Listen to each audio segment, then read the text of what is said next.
Oh, what's up? All these bites all over her arm. Oh. She said she told you. Yeah, gotta wait. Sorry. Hey, Deanna. Hi, Lena. Hi, Dr. Preston. How are you? I'm doing good. I'm actually kind of busy right now. I'm volunteering with the program that I'm in, and so I'm taking this class in like the corner of a room. So what's the program? It's called Chick-fil-A Leader Academy. It's like a leadership building program, and today we're making care packages for foster kids. Fantastic. Yeah. That sounds great. Well, I won't keep you long. Lena, how are you?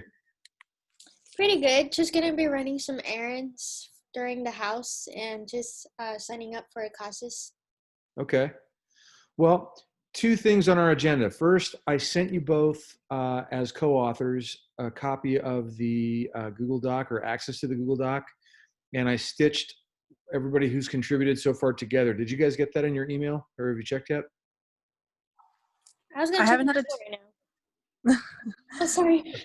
No, you're good. You're good. Oh, I just wanted to say the same thing. I haven't been able to check yet today, but I definitely will. Okay. Well, go ahead and check it later. And what I'm asking is go ahead and feel free, anything that you like, anything that you're inspired by, feel free to tweak your own work. If you see something that somebody else did that you think is interesting or you have questions about, or even edits that you'd like to make suggestions around, rather than going ahead and editing it because we won't be able to see the track changes, just go ahead and make a comment. You know how to do that in the Google Doc, right? Yeah. You just highlight it and hit the plus sign. And then as the week goes on, I put up another post on the course blog today just to see if we could get anybody else to contribute.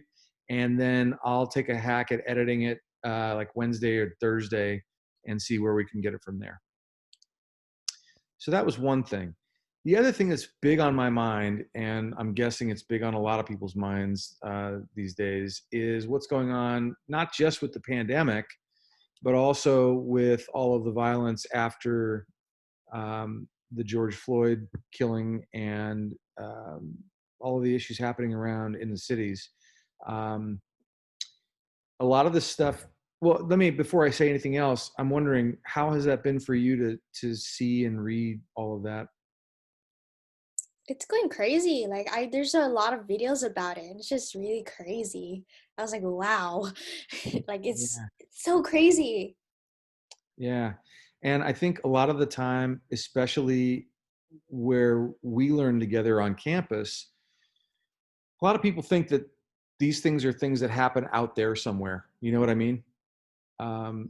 But just as I was thinking about how I wanted to do class this week, I was literally just about to get on a meeting yesterday, when I saw a tweet from one of my former students who happens to be African American, that a woman called the police on her dad in line at a Home Depot to say that he wasn't paying, even though he had just paid. And when I think about racism and I think about all of the different ways that issues are coming up for us in these last couple of years, it really, like, on one hand, it's stressful. On one hand, it's like, you see the news and you think, wow, people are in harm's way. But at the same time, Deanna, you're in a leadership group, right? Yeah. Okay.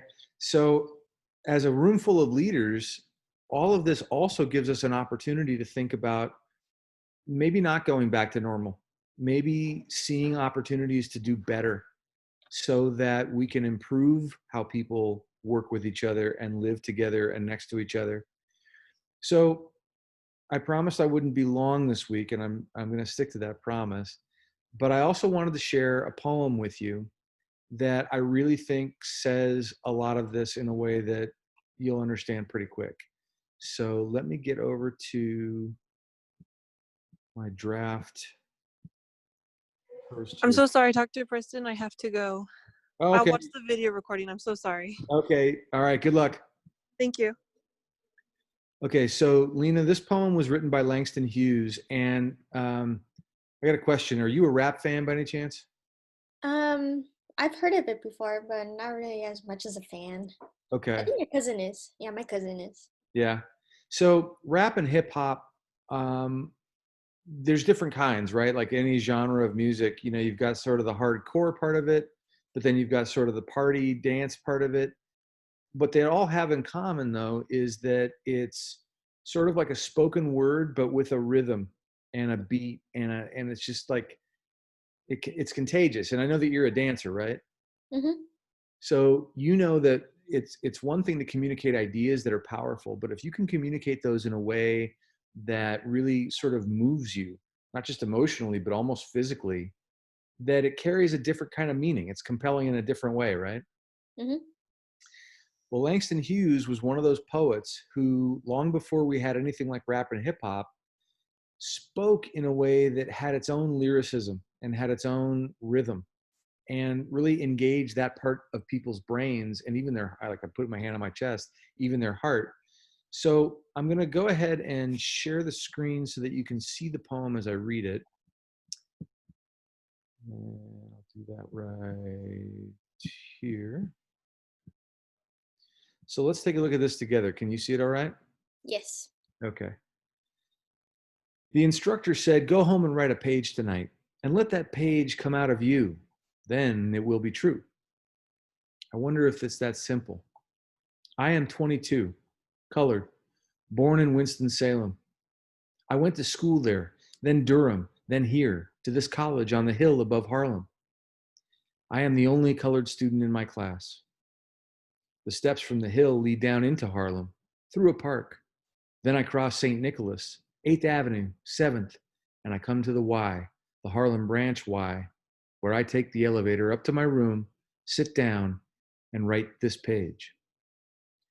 It's not easy to know what is true for you or me at 22, my age.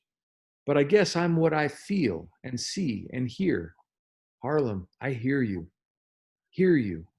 Hear me. We too. You, me, talk on this page. I hear New York too. Me? Who? Well, I like to sleep, eat, drink, and be in love. I like to work, read, learn, and understand life. I like a pipe for a Christmas present, or records, Bessie, Bop, or Bach. I guess being colored doesn't make me not like the same things other folks like who are other races. So will my page be colored that I write? Being me, it will not be white. But it will be a part of you, instructor. You are white, yet a part of me as I am a part of you.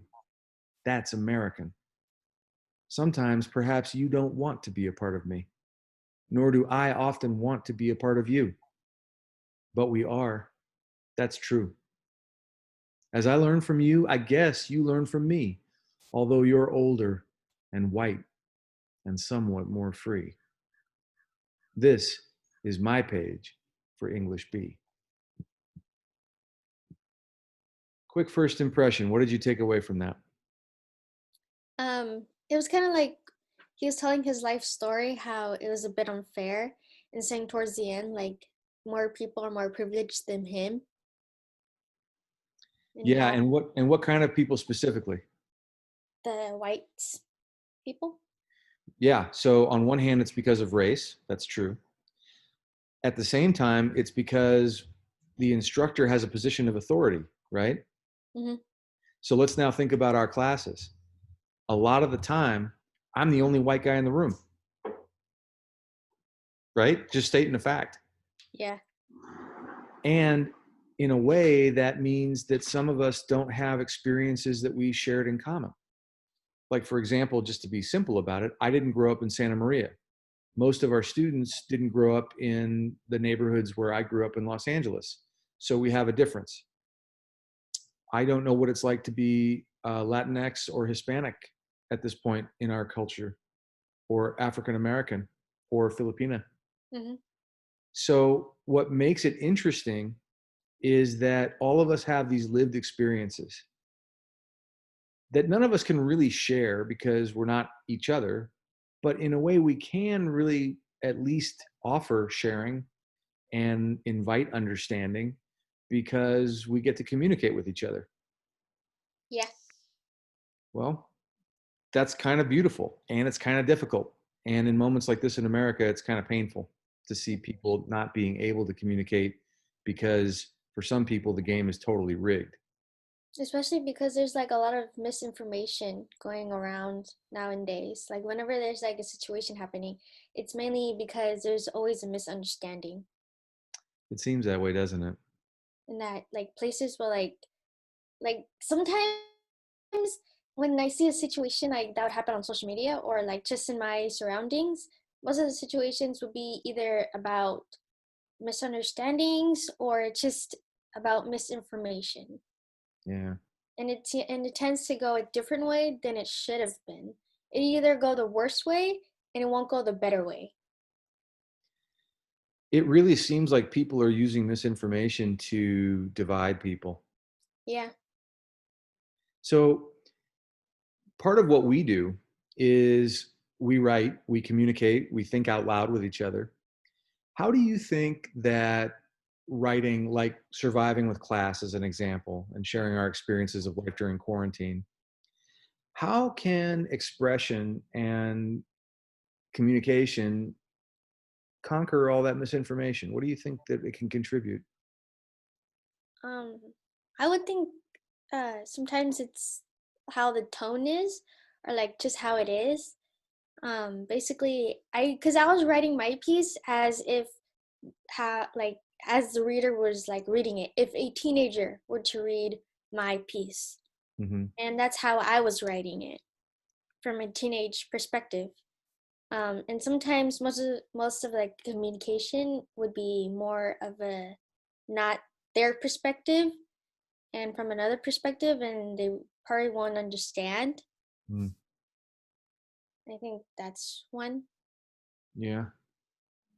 It's almost like it goes back to what Montaigne was saying about why we write in the first place. It's an essay, an attempt to help somebody understand, or at least to organize my thoughts in a way that they could understand.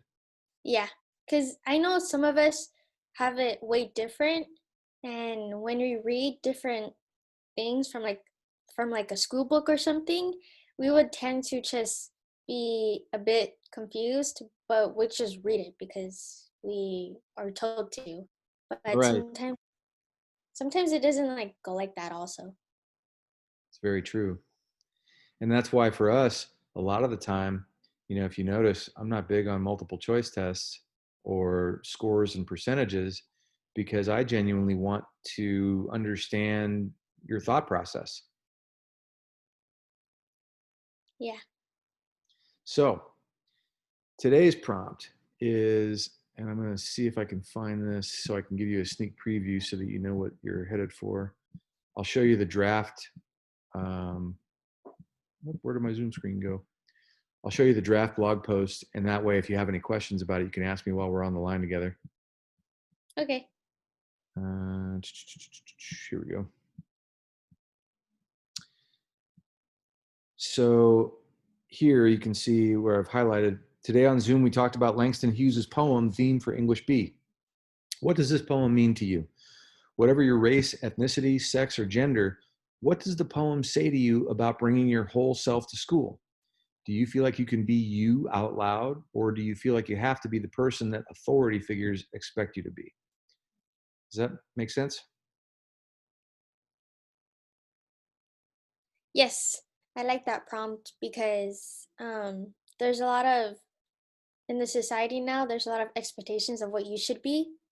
Like for girls, you should be a type of hair. You should have this type of eyes. You should have this type of body, and that's how you get accepted to society. And I think with this prompt, people will reflect on themselves, thinking like, why should I follow the society's expectations? Like, I don't want to be uncomfortable into being someone else. I want to be me. Beautifully said. In fact, when you see the recording of this, feel free to quote yourself. Okay. One of my first memories when we started class this year was you talking to me about, you wrote actually, and then we talked about how you didn't like fitting into a box. You really wanted to explore your potential and your creativity. And in a way, I feel like this comes full circle. Yeah. I also have a question on like society. I don't know if I'll get the answer to it, but I am confused on what goes on through people's mind when they think that it's okay to use a certain way in a situation instead of making it better? Like what like would be their thought process on it? Yeah. So that's a really important question. And I think that it has a lot of different answers depending on who you ask and in what context. Um, I know, for example, that some people might say, if you think about some of our politicians or business leaders, like they're trying to manipulate other people to achieve their own goals because they're self interested. I think other people have a genuine sense of wanting to take the risk and try to do things in a way that encourages connection and um, a higher quality of life for everyone through peace and prosperity, we hope. And then when you think about some of the people right now who are protesting or even inciting violence, which are two very different things, I think that the protesters and the people who are doing violence, um, there's different answers for both of those groups. But what I see a lot of is pain and fear. And so when you say thought process, some of our decisions and the things that we say and do come from the frontal lobe of our brain. That's the part of our brain that deals with what they call higher executive order functions or connections between people. But other parts of our brain, like our limbic system, have to do with our emotions. So if you've ever been in a conversation where you were having an argument with a friend and all of a sudden someone tipped into being really upset, you know what I mean? Yeah. That's an example of going from the rational part of our brain into the primitive part of our brain. And when people are in pain or feeling hurt or threatened or angry, their thoughts and their speech and their actions come from a very different place. And I think that's something that's important for us to keep in mind, because if we can keep the focus on thinking and feeling and understanding those thoughts and feelings, then we have an opportunity to not tip over into just, rage, which is what I see a lot of going on around the country. And it's understandable. I'm not faulting anyone for having their feelings, especially if, you look at some of our black neighbors and friends, and it's so painful to see hundreds of years of torture go into some of these, conversations. And where do you even begin to make that right in the moment? Mm. Almost like different personalities. For sure. And I think that's where a lot of the time the answer, is just to listen, to ask good questions, and just to be with people and let them know they're being heard and that we care. That makes sense. Yeah. Yeah. So on that note, I can't wait to read what you write. Have a great day. And is there anything else on your mind that we should check in on before we hang up? I think that's good. I'm good. All right, Lena. Always great to see you. I'll see you tomorrow. Okay, Doki. Okay. Bye. Bye.